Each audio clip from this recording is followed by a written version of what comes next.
Hello guys and welcome again. My name is Marek. Today we will look at creating materials and applying those materials on the objects that we already placed in our scene.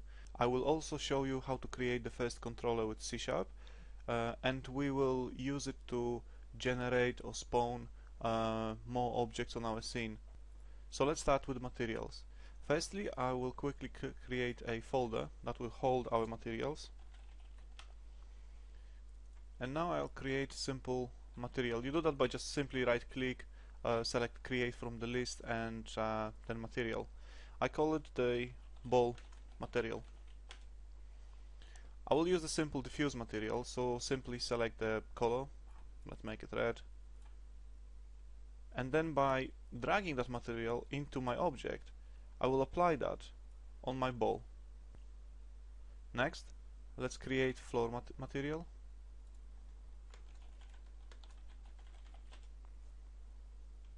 And as previously, let's just use simple diffuse. Okay, the second way to apply material on the object is by simply selecting it from your hierarchy, which will be the floor, or perhaps selecting it from your project tab if you are changing material on the prefab. I'll just select the floor. Now under section mesh renderer, you can see there is expandable option materials, and the value you're looking at is element 0 in our case. That's the first material we're applying. So I just go ahead, find my floor material in the pop-up window, double click it to apply that on the board. So the way you apply materials, it is really the matter of your preference. Just choose whatever suits you better. Let's create wall material.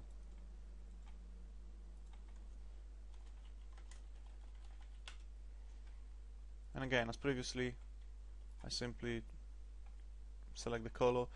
Very useful tool is a picker. So sometimes if I would like to have the color of the floor, I can just simply select it, and I know that I want my walls to be slightly lighter, so I just make it so and apply material on all our walls. Now you notice that after creating material I had to do 4 clicks. Let's roll back the change.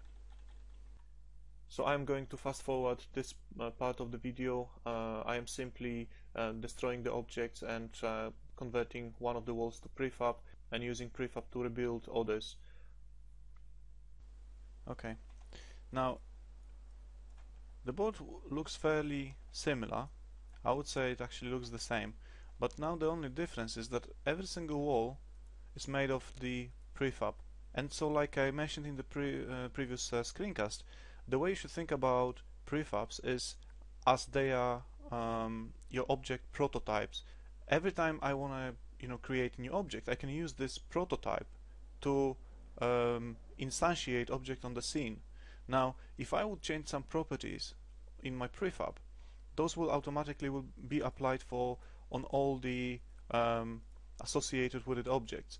So let's go ahead and change the material property to the wall material. Now what's happening, you can actually see that every time I would select the material on my prefab, all the materials will change.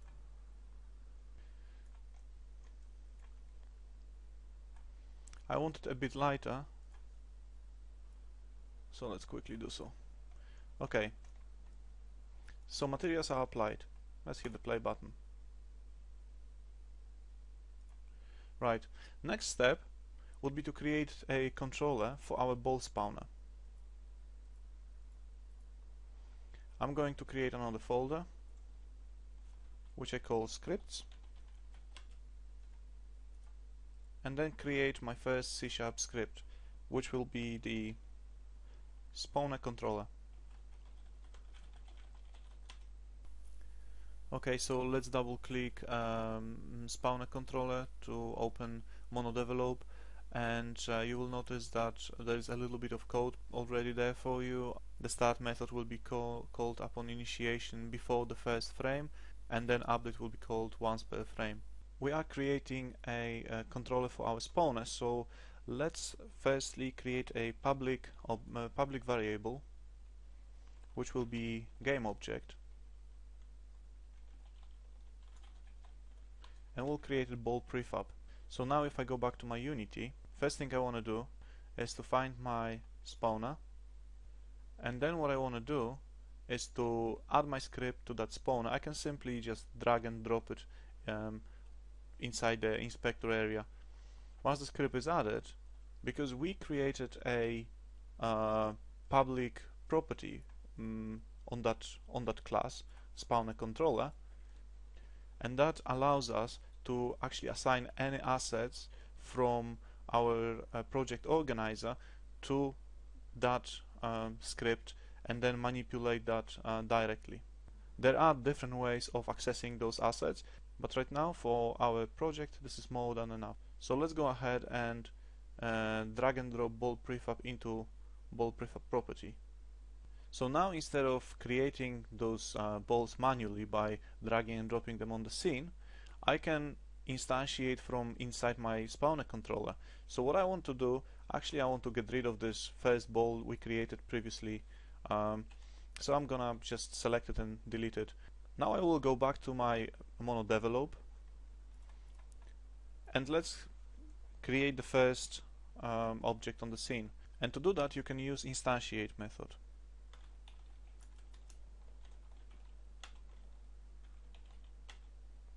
The first parameter is the object that you want to clone, which in our case will be ball prefab, which is already assigned. The second parameter is position in three-dimensional space. So what I want to do, I want to actually use the spawner position and create ball in exact same location. So to do that, I use transform and simply type position. Last parameter is a quaternion, which is the system that extends complex numbers. At least this is what Wikipedia says. I don't really think at this stage you have to know exactly what it is. Just remember to use quaternion.identity every time you instantiate new object. Now I can go back to my Unity application and test our game. Oh, nothing is happening. Okay, why is that? Well, we don't have the spawner object, so let's create one. I just simply drag it and drop it on the scene, set position to 0 and just push it up. Okay, now let's hit the play button. Okay, the ball is falling from the sky. The good thing about prefabs is that right now I could, in theory, simply duplicate that prefab, put it in slightly different location, hit the play button, falling from the sky. Yeah, one actually nicely bounced off the our board edge. Okay, but let's get rid of the second spawner. We don't need it for now. Let's go back to our mono develop, and now inside of our update body, we will create the code that will generate more than one object.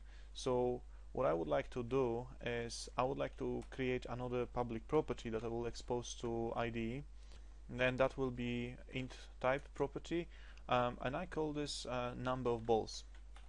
Number of balls. Okay, and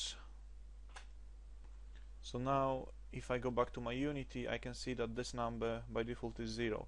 I set the default property to, say, maybe 10, and then when I go back to my Unity, you can actually see that this property is still 0, even though we changed that inside of mono develop. So what I can do here is I can reset the whole controller, and to do that I need to click this little icon and click reset. After the controller reset, some properties will become bolder.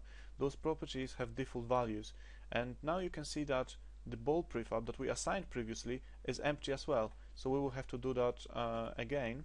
So I'm showing you that to make you aware that every time you change the public property inside your editor, it doesn't necessarily mean that that property will be changed automatically in your Unity IDE.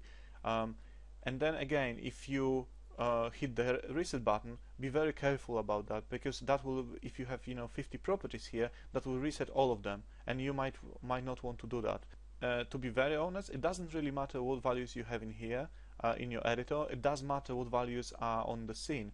It doesn't really matter that those values are different. Those objects, also sorry, those properties values are exposed here, so you can actually change them during the gameplay. I will show you that a bit later. Now let's try to generate our 10 balls. So probably the first thing I could do is maybe just duplicate this 10 times, go back, test it, and see how it works. I can see some balls bouncing off each other. Second thing I could do, I could probably put it inside my update method and then create one every single frame. Okay, you can actually see it's not a bad effect at all, but I don't want to do that, so I just go back here and put some restraints on that initiation. So first thing I want to do is I want to generate one ball, not every frame, but every half a second. So again, there are a few options to do it, but I'll just use update method for now. So to do that, I will create another property, which will be the public property and of the float type, and I call this generation time delta, and I set it to 0.5. Because it's float, I need to add extra f at the end. I will need one more property, this time private property, that will store the time of last generation.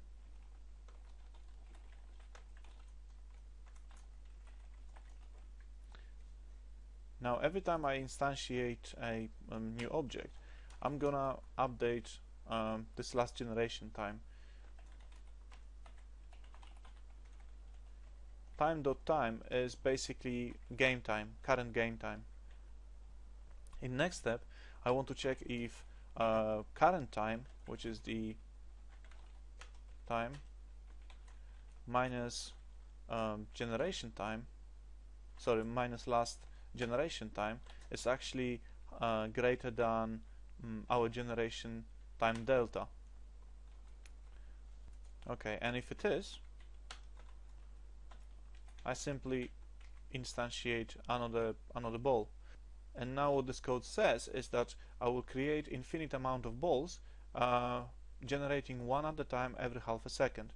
I don't want to do that either, so to avoid that I will need another parameter, something that will keep a count of our balls on the screen. I called it generated balls, and that's the int type. I will make it 0 by default, and every time I create the ball I simply increment that. Now I will need another check to make sure that that we generate the balls only if the amount of generated balls is less than the number of balls we expect on the scene. So I can add an additional condition and say